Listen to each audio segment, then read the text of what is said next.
Okay, for the pie chart, pretty easy. So we're going to delete this out of here. And to insert that in, you go to Insert, and over here in Charts, I wanted a 2D pie chart, and it's asking me for the information. So I go right-click on it, go to Select Data. You can also see it right here. Select Data.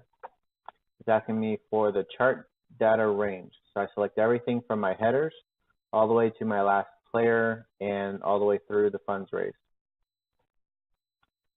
And on the categories, you'll see all the players or the people involved names. And then over here is on the series, it's what it's sorting by. So I'm going to uncheck the tickets sold and leave only the funds raised because I didn't really care about how many tickets they sold. I just wanted to see how much money they brought in. There was some discrepancy between the two because some people were donating money and not wanting to participate in the raffle, so they did not collect any tickets for that money. So there was discrepancy between the two values. I'm going to make this a little bit bigger.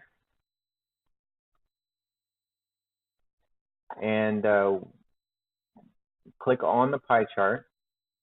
And I'll right click and hit Add Data Labels. So you can see it put in the money value there, but I want to see percentage. So I right click again on the pie, go to Format Data Labels, and these boxes will pop up. So I'm going to hit, instead of value, I want to see percentage. You can see it popped up $0, 0%. I'm going to deselect the value, which is the dollars. And I also want to see the people's names. I don't want to have to look down here at the legend. So I will click Category Name. And you can see pop their names in there with their percentage of how much they collected. Clean this up a little bit. We're going to leave the label position on Best Fit. We're going to come over here to Fill.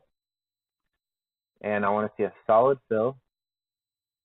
And I want to leave it on white. You can make it whatever color you want.